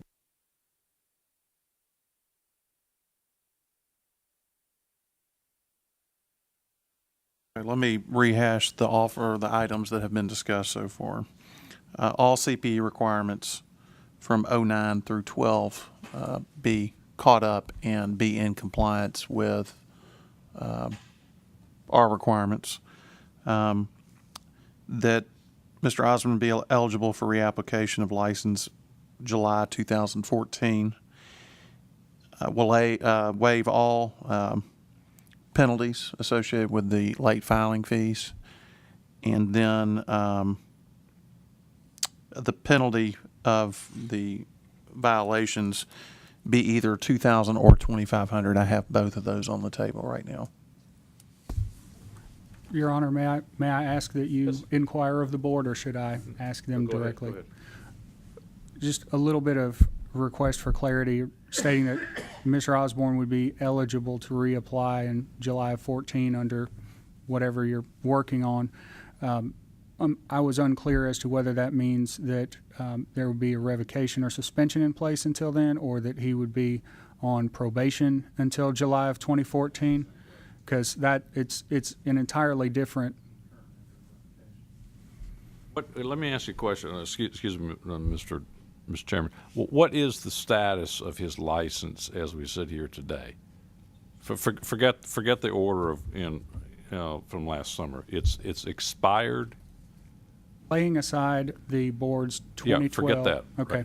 Right. It would be, if the revocation were not in place, it would be expired and at least arguably available to be reinstated upon payment of Right. back fees for the periods where Okay. he should have been So licensed. as we sit here today, Mr. Osborne's license has expired, and That's- he's eligible for reinstatement with assuming conditions, et cetera, correct? I mean, right? That's one way of looking at Okay. it. The board would have to make findings to that effect, but if the entire 2012 formal hearing including the revocation, is not applicable right now for purposes of discussion, then When That- When Mr. Osborne walked into the hearing last July, his license, the status of his license was that it was expired, correct? that's correct. Okay. So as we sit here today, Mr. Osborne's license is expired until you all do whatever you want to do. Okay? So if you're talking, Mr. Whitaker's question, and I was going to say the same thing, if you're talking about doing what Mr. Royston has suggested, then you need to clarify in the record, is his license suspended until July of 14 and eligible to be reinstated upon these conditions? Is it revoked, but he's eligible to reinstate in July of 14? Or, you know, is there a time frame that the board wishes to provide and say, you know, A, B, C are the requirements, and you have however many days, however much Right. time you have to do it. If you do it within that time frame, you can reinstate. And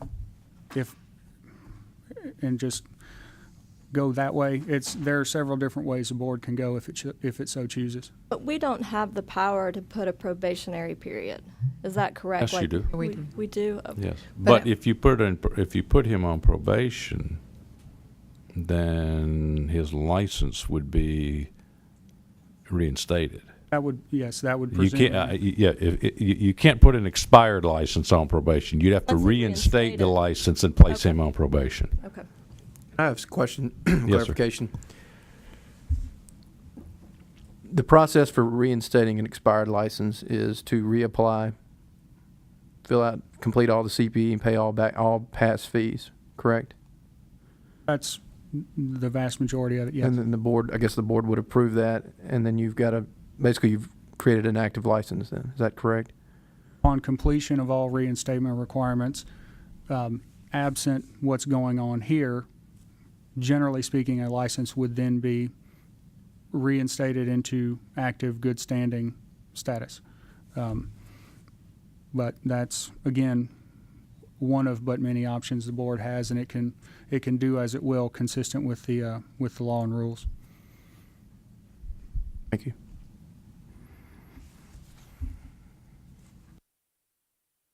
Mr. Chairman, I guess I think the license should be revoked. I really do.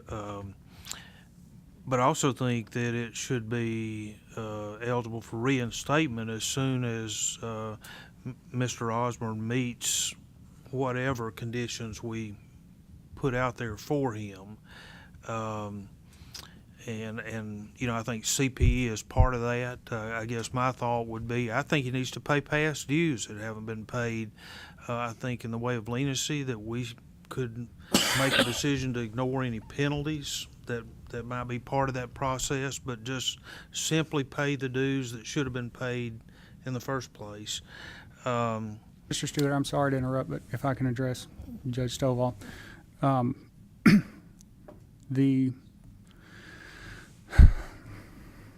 trying to think how to say this correctly.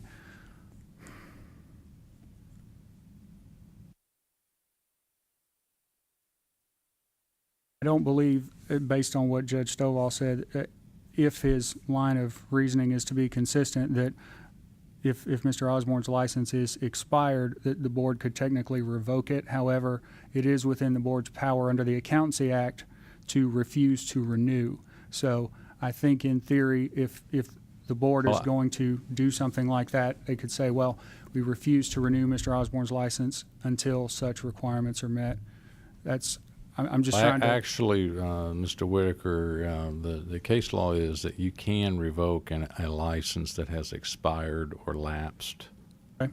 And so, because for the very reason that Mr. Eldridge pointed out, if a license has expired, then the only thing that a licensee would have to do to get that reinstated is to come back to the board and pay whatever fees he or she may have and fill out the paperwork. And by law, you have to give him his license back. If the No, license is revoked, then that's a whole other kettle of fish. And so then he cannot come back for a certain period of time or whatever conditions, or so there's a big difference between the two. So short answer to your question, Mr. Whitaker. There can be no conditions without a revocation of license. No, that's Is that right? No. What I'm saying is, Mr. Whitaker says that you raised the point: can you revoke an expired license? And the answer is yes. You can revoke the license even though it is in an expired status. Okay.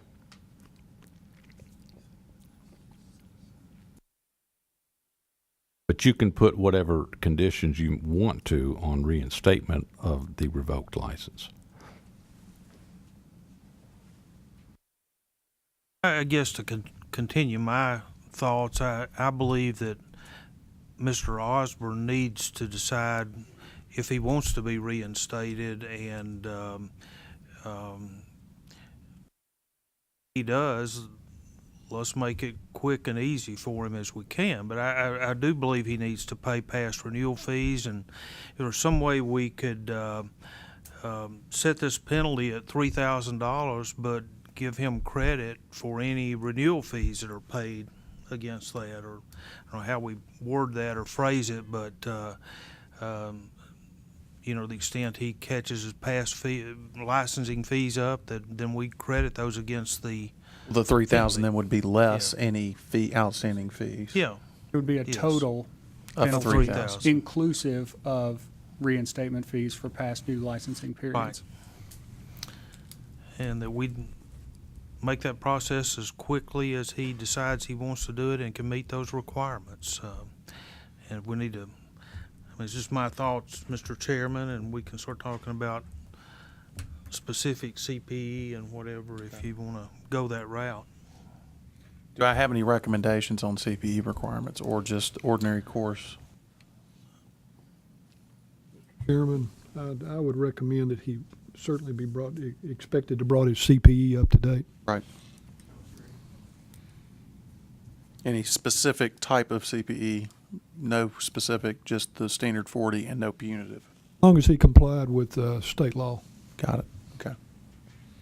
Chairman, would you also just clarify for the record, if Mr. Osborne has already completed such CPE contemporaneously during those periods and he submits proof of that? Absolutely. Okay. We need to make reference to the privilege tax too, since we now require that as part of being licensed and compliant. Paying all past due Privilege tax? privilege tax. As a credit against the 3,000 though still? No, I don't think we can do that. I'm just saying the rule that or the requirement we changed at the last meeting, you have a requirement to pay all taxes? Is that correct, Chris? Mr. Eldridge and Mr. Chairman, with respect, I cannot recommend strongly enough that you leave the privilege tax part out of this because it was not raised in the scope of the original formal hearing, and the rule change that you alluded to has not gone through the rulemaking process yet. So Thank you, Mr. Whitaker. I would Good advice. request that I you will leave that rescind off. my comment.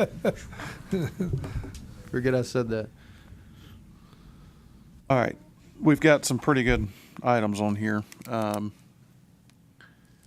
anybody want to put this in the form of a motion? I can rehash what I've got written down here. CPE requirements be met and proof be provided to the Board of Compliance for the periods 09 through 12. That Mr. Osborne be eligible for reapplication for his license July 2014. Mr. Chairman, does that also apply to his firm permit? I would Those are- assume that those would be one and the same. Yes. Well, they're two separate licenses. That's Right. why I asked. Yep. All delinquency fees be waived. Mr. Stewart had suggested a $3,000 all-inclusive total penalty, which would be net. The penalty piece would be net of all outstanding fees, if I say that correctly. Did I miss anything? I just want to clarify, why are we waiting, and what's the For- rationale behind the July 2014? Speak to that, and that was a 2-year punitive revocation of his license for the conduct that we This found him was- guilty of. The conduct, Doing for audits without a 2009 license and for 9 and 2010. 10. and it And was, peer review. And was no it peer done for review. 2 years at that time? Yes, ma'am. So we've already, you're saying we've met one We've given year. him credit for 1 year, basically, I guess, is what you're saying at Right. this point. If I may, I might recommend to the board, if that's the board's desire, that since this final order that was entered in 2012 is being replaced and superseded, that essentially whatever discipline you decide to impose be assessed with an eye forward, not backwards or, retroactive to any order that will no longer be in existence. And I don't think we are. I So think we're if- setting a date of July 2014. Okay, I mean, you just want a date certain, that's fine. You're asking for the theory behind it. Right, I was asking We're not for the actually theory. putting that in the motion. She's just wondering why. Mhm. Status of the license revoked? I'm sorry, and I think we did discuss that, and Mr. Stewart's suggestion was that we do have this license in revoked status until such time as all requirements are met to reinstate. One more question, Mr. Chairman. Is that proposed revocation period in place through July 2014 no matter what? Or is it subject to earlier reinstatement than that if the requirements are met sooner?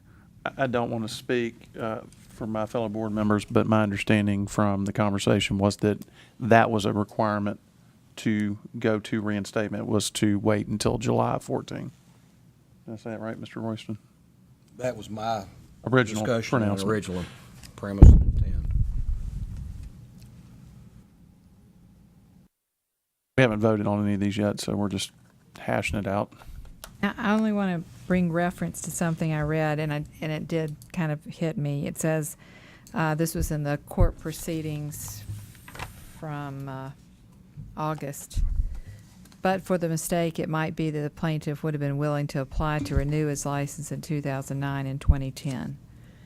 So I just want to bring up that, there was a mistake. I agree. He should have known his license was expired and he should not have practiced. However, we also have to understand that he was frustrated and discouraged from the proceedings of 7 years. Right. And I think, too, the other fact of the matter is that there was a lack of peer review when such was required, and that went on for a long period of time as well.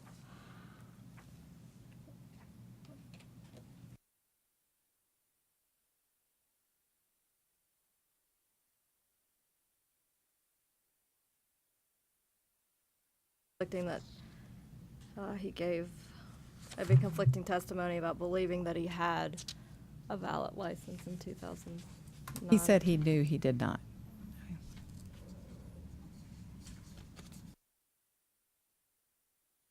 All right, I've got some things here on the table. Do we have any further discussion about the penalty piece?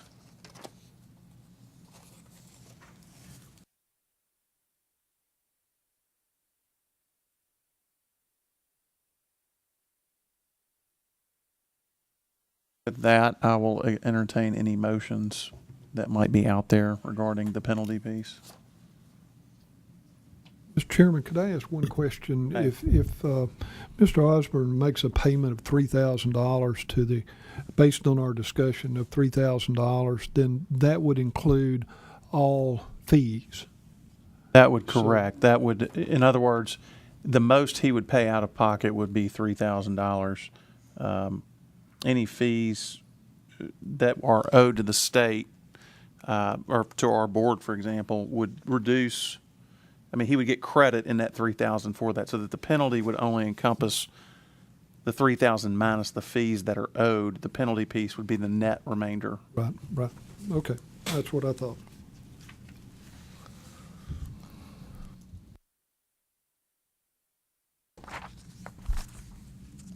I will once again entertain a motion for anybody that wants to make one on the penalty piece.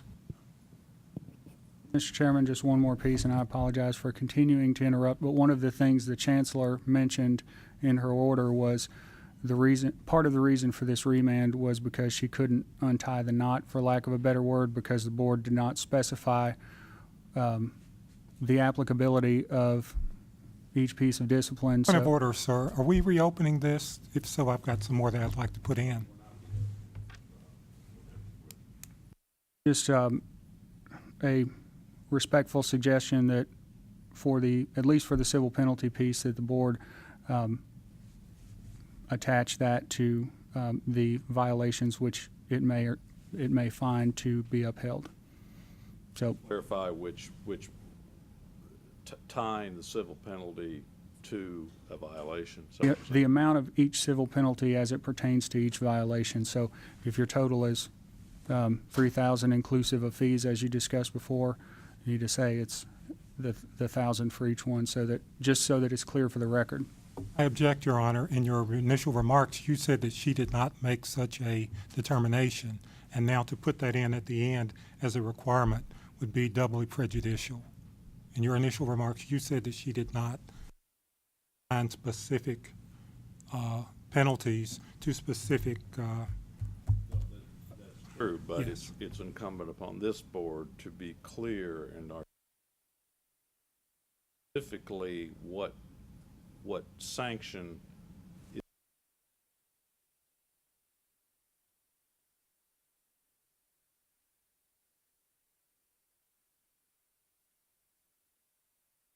I'll read that in her order. That's the nature of my objection.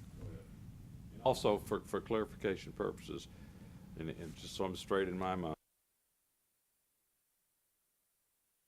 Sorry, can you get up to the mic? are you saying that the license is revoked and cannot be reinstated until these conditions are met, but no earlier than July 1 of 14? That is what's been thrown out, yes. Okay. So even if he does everything Even if tomorrow, he does everything tomorrow. it's July 1 of 14 That is at the correct. early. Okay.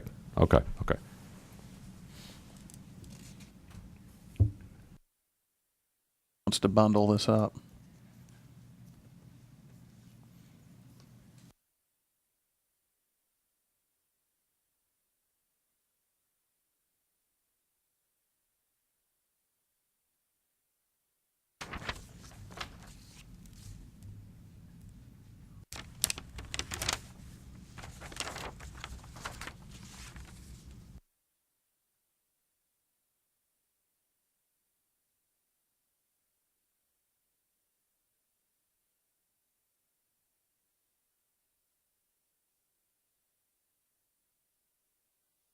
Just a point of clarification on my part. If I have to assess a penalty to each of the violations and we want to do this net of fees piece, how does that play into that? Well, I would think that you would say that assessing 3 civil penalties in the amount of $1,000 each for violations A, B, and C for a total of $3,000.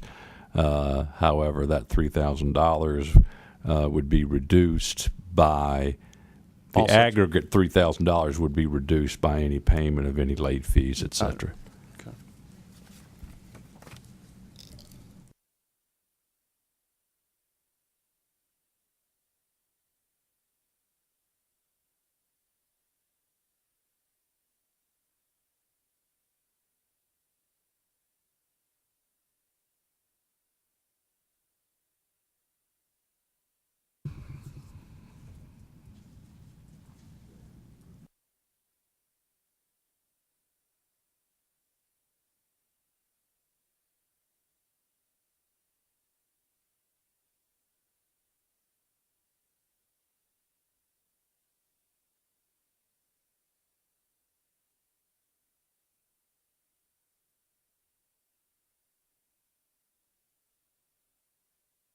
Honor, I've taken contemporaneous notes as to what the board has said, and it appears they're having some difficulty. Oh, I think we've got it. You got it? I think so.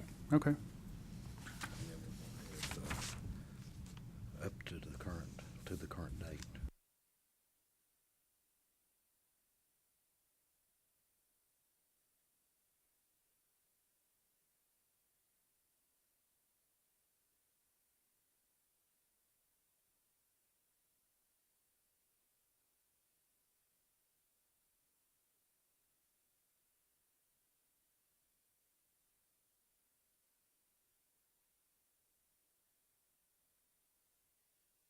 All right, I'm going to re-summarize these one more time, just so everybody's clear.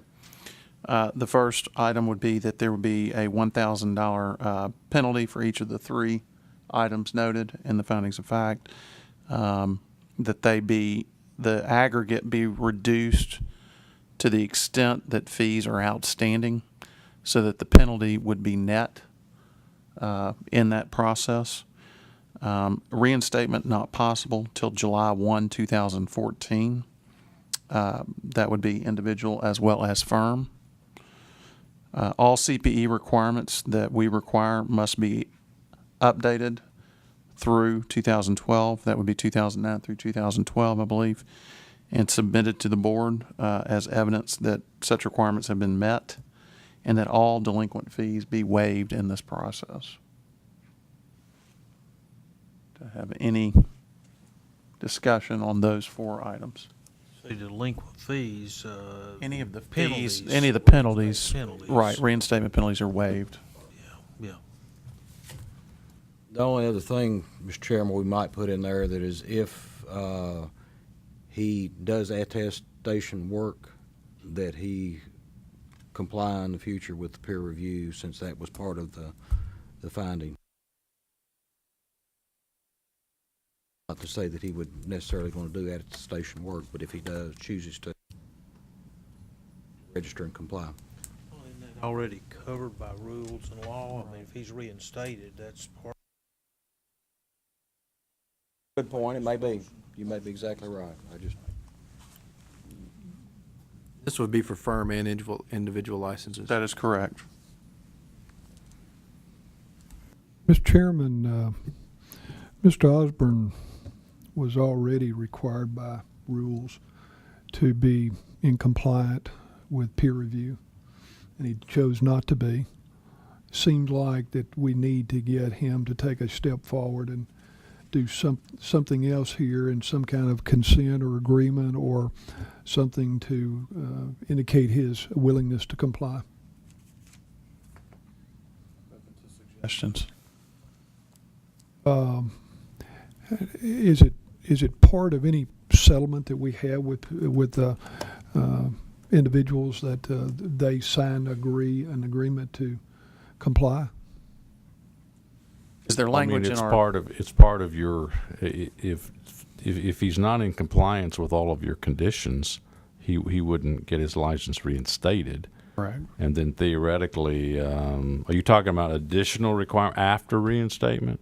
No, sir, I'm not. You're wanting some assurance from Mr. Osborne that he will comply with Cooperate, yes. existing standards, and I don't know that we. Well, I mean, you could theoretically put something in the order that after reinstatement that he reporting requirements or something like that.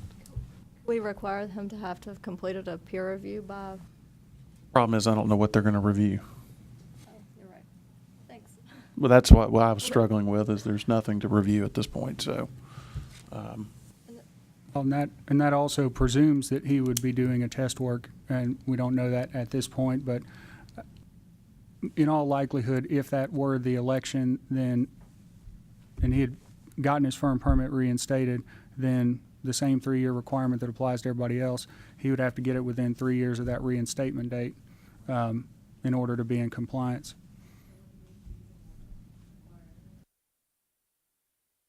and I'm not sure we want to go that route.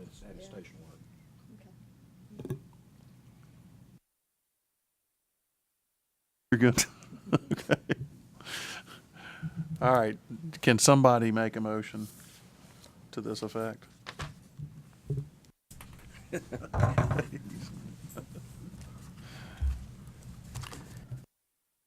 I can read you writing. I'd like to make a motion that we impose a $1,000 penalty for each of the 3 violations with a total of $3,000. That $3,000 penalty be reduced or given credit for any reinstatement fees paid to bring his individual and his firm permit into compliance, if he chooses to do so, and that his license is revoked until July the 1st, 2014, at which point he is eligible to reinstate, assuming he has met all of his requirements for such, including the CPE requirements for 2009 through the renewal date that would have been imposed, given credit for anything that he can produce that he's already taken.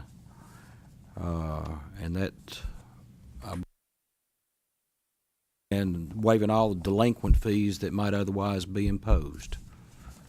License revocation applies to the license and firm permit. Yes, sir. And credit for the payment of those against the $3,000 penalty. That's my motion, sir. I have a motion. Do I have a second for that motion? Second. Second. I have Ms. Spiceland seconding the motion. Any discussion? Hearing none, should we do roll call or just simple? Okay. All those in favor of the motion, please signify by saying aye. Aye. Aye. Any opposed? Hearing none, the ayes have it. Therefore, the penalties have been assessed. Policy reason. This board is charged with protecting the public as far as professional services provided by certified public accountants in the state of Tennessee. This body has found violation of rules and policy, and as such feel compelled to assess the penalties recently passed and move forward with this, hopefully the reinstatement process in the future. So that would be my policy statement. Haven't done that one in a while. All right. Sorry. There's nothing further. We'll stand adjourned in this matter. Thank you very much. Thank you, Mr. Whitaker and Mr. Osborne. I get to hit the road before 5 o'clock. Exactly.